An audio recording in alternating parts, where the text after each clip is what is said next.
Pessoal, tô de volta trazendo mais informações para vocês. Eu sou Reguli Fagundes, canal Brasil Notícias. Hoje é 5 de agosto de 2020. Escuta essa. PT está em festa. Gilmar Mendes pode proporcionar a candidatura de Lula para 2022. Não entendeu? Olha só isso aqui. Gilmar deixa PT mais perto do sonho de ter Lula candidato em 2022. Vamos à matéria? Gente, tem uns vídeos aqui, mas eu não vou passar não. Quem quiser conferir, depois dá um pulo na descrição do vídeo, entra na matéria, eu vou deixar o link na matéria, e tem dois vídeos aqui, senão vai ficar muito complicado. A declaração foi dada pela presidente do PT, Gleisi Hoffmann, em entrevista ao UOL no dia 9 de junho. O objetivo do partido, disse Hoffmann, é anular os processos que condenaram o ex-presidente Lula em segunda instância, de modo que ele possa decidir se concorrerá à presidência da República em 2022.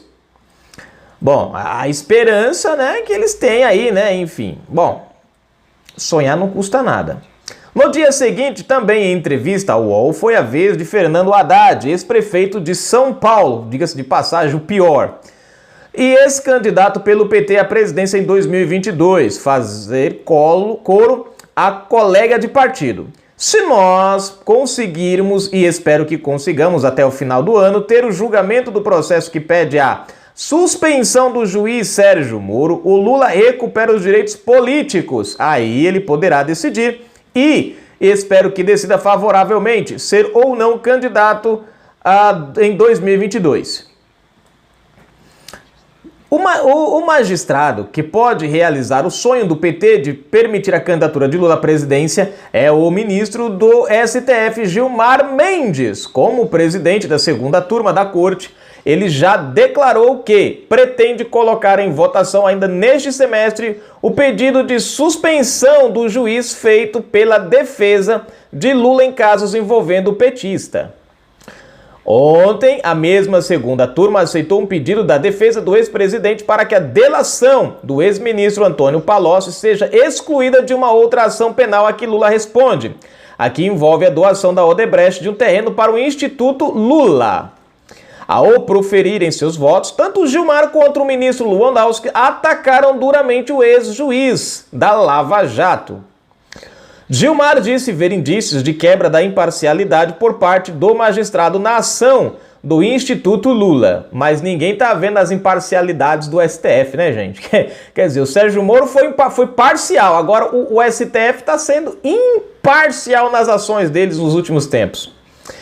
Bom, Lewandowski foi ainda mais incisivo. Presta atenção. Para ele, Moro agiu no processo com inequívoca quebra da imparcialidade. O julgamento da suspensão de Moro já teve dois votos contrários a Lula, o de Carmen Lúcia e o de Edson Fachin. O julgamento foi suspenso em dezembro de 2018 por um pedido de vistas de Gilmar. Olha, gente, nós estamos em 2020, presta atenção como a nossa Suprema Corte é. Fala se isso não tem malandragem ou não tem. Em 2018 o negócio foi suspenso. Quantas sessões eles já poderiam ter feito, colocado isso aqui em pauta e não colocaram? Colocaram outras coisas que vieram depois contra o presidente Bolsonaro, contra os apoiadores de Bolsonaro, pedidos do PDT, pedidos do PSB, pedidos da Rede, do PV, coisas que vieram depois eles colocaram adiante. Agora, essa daqui, que é uma coisa de suma importância, isso eles seguraram, 2018, dezembro. Já faz um ano, agora no final do ano faz 2 anos. Essa é a nossa Suprema Corte. Essa é a nossa Suprema Corte. Um processo que já poderia ter resolvido lá atrás, eles estão segurando para agora, que é para proporcionar um momento épico para eles, um momento ótimo para eles. Isso é uma parcialidade. Continuando, faltam agora votar na ação Ricardo Lewandowski e Celso de Mello, além de Gilmar, o ministro que já disse considerar que o STF deve a Lula um julgamento justo. Bom, isso significa que a nossa única esperança nessa história é o Celso de Mello. Porque Lewandowski eu tenho certeza que vai votar favorável. Já votou em outras ações, como votou agora ontem, Gilmar Mendes, esse é de lei. Soltar bandido é com ele mesmo. Não espere outra coisa. Agora, a nossa única esperança é o Celso de Mello, porque nas ações contra Lula, Celso de Mello tem sido justamente o cara que tem destonado, né, a alegria petista. Isso é um fato. Não sabemos agora, depois dessas novas atuações do STF. O PT já está esfregando as mãos. Aí já foi a matéria. Bom, presta atenção nisso aqui, gente. Presta atenção. Quando eu falo para vocês que nós temos um Supremo STF literalmente a serviço da criminalidade, tá aqui. Ó, primeira coisa, que é um absurdo que não tem tamanho suspender o Sérgio Moro. Eu vou dizer a vocês o porquê essa ação é descabida e se o STF aceitar isso e suspender as ações contra o Lula e inocentar ele, alegando parcialidade do Sérgio Moro, gente, ó, é aí que eu digo, não existe justiça de jeito nenhum no Brasil mais. Primeiro, existe primeira instância, segunda instância e terceira instância, certo? Pronto. A segunda instância, a primeira instância serve para quê? Para a primeira condenação. A segunda instância é composta por 3 ministros. 3 desembargadores, se não me falha a memória, que é o TRF4. Esses 3 têm a função de analisar, preste atenção, o processo, a condenação da do juiz de primeira instância e ver se nesse processo existe alguma coisa errada, se há parcialidade, se há algum vício, se há alguma irregularidade e depois julgar pelo anulamento ou não da condenação. Então preste atenção. O primeiro juiz condenou, segunda instância analisou e não só, preste atenção, não só validou a condenação da primeira instância, como aumentou a pena. Mas ainda tem mais, veio o STJ depois. 5 ministros analisaram, preste atenção, analisaram a condenação do Sérgio Moro, para ver se havia parcialidade, se havia algum vício, analisaram a decisão da segunda instância de 3 ministros que votaram unânimes, analisaram a segunda instância para ver e também votaram unânimes, se não me falha a memória, pela condenação, pela manutenção da condenação do Lula.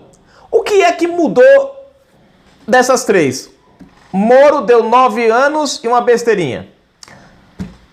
Segunda instância deu 12 anos e uma cacetada. STJ, considerado uma terceira instância neste caso, manteve a condenação, mas diminuiu para 8 anos, para favorecer a saidinha de Lula. Mas manteve a condenação. Você preste atenção aí, você tem 9 ministros, 9 juízes julgando uma única causa e todos os 9 dando a mesma sentença. Muda apenas a questão de quantidade de pena, da pena, os anos de pena. Mas nenhuma delas, nenhum dos 8, eu falei 9 contando com o Moro, nenhum dos 8 desfizeram o que Sérgio Moro fez. Ou encontrou irregularidades na ação do Sérgio Moro, ou parcialidade na ação do Sérgio Moro. Então, quando eu vejo o STF tentando desfazer o que Sérgio Moro fez e esquecendo dos outros 8 ministros que julgaram a mesma causa e tiveram a mesma concepção do Moro, exceto a quantidade de anos, quando eu vejo isso, é sinal que o nosso STF está descabido. Se Gilmar Mendes... Eu venho falando para vocês o seguinte. O STF vem procurando um jeito de livrar... O STF já livrou Lula da cadeia. Pronto. Agora tem que livrar ele da condenação. Gilmar Mendes, o seu histórico a favor de bandido é longo. É maior que uma capivara do que uma ficha corrida. Lewandowski, esse a gente nem fala porque esquece. Esse, com certeza, a canetada é a favor de Lula. torcer para Celso de Mello ter um pingo de decência nesse último momento do apagar das luzes. Isso, preste atenção, isso, se não resolverem colocar isso depois de novembro, quando o Celso de Mello não estiver, para colocar um substituto favorável, que é o que pode acontecer. É o Gilmar Mendes colocar isso lá para depois, lá em dezembro, para quando o Celso de Mello não estiver mais aqui, para ver quem é que vai ocupar, colocar alguém no lugar do Celso de Mello que seja favorável. De repente um Toffoli, né? Uma Rosa Weber, né? Quem sabe, não sei, no lugar do Celso de Mello ali. E derem a canetada, os três votarem a favor. Porque eu fico me perguntando, gente, que palhaçada é essa de você pegar um processo que poderia ter sido resolvido há 1 ano e meio atrás, em 2018, em dezembro, aí pega um ministro, pega um negócio e pede vistas, leva embora o negócio passa quase 2 anos. Isso é uma falta de respeito, gente. Com a justiça, é uma falta de respeito com o Brasil. O cara poderia ter resolvido o problema ali, em 2018, no finalzinho do ano, mas não, ele preferiu colocar no bolso o negócio e empurrar para quase 1 ano, para 1 ano e meio depois. Aí eu pergunto para você, um ministro da Justiça desse, uma corte dessa, tem compromisso com a justiça, gente? Uma corte dessa está preocupada em julgar e condenar os criminosos, em representar a Constituição? Porque eu não encontro uma razão para esse processo, um pedido de vistas, durar tanto tempo. Para começar, pedido de vistas devia ter prazo. Esse é o mal da nossa justiça. Essas coisinhas assim, sabe? Esses regimentos que deixam a perder de vista as coisas. Vai uma ação para lá, a ação não tem prazo para ser julgada.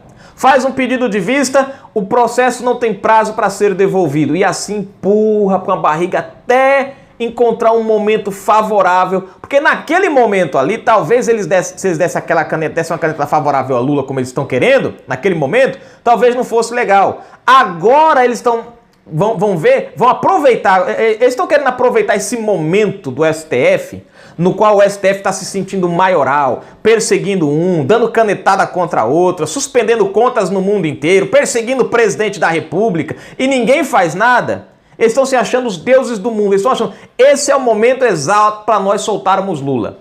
Aguardem o que eu estou dizendo. 2 coisas podem acontecer aí. Uma, a gente ter a sorte de Celso de Mello e dentro do prazo do Celso de Mello o processo voltar e o Celso de Mello dar uma canetada. Porque só basta o Celso de Mello ali dizer não ao processo que acabou. Lula continua condenado. Ou o processo pode ser colocado depois do Celso de Mello sair, lá para dezembro, e o substituto do Celso de Mello ser mais um favorável ao processo. O que eu acho muito difícil, não ter ninguém ali dentro que não seja favorável ao processo de Lula, já que todos estão trabalhando para a horquim pré-petista. Gente, vai ser uma vergonha sem tamanho para o Brasil se Lula for inocentado. Se Lula for inocentado, pode abrir todas as cadeias e soltar todos os criminosos que estão presos. Porque se Lula é inocente, nenhum criminoso é culpado. Canal Brasil Notícias. Fui!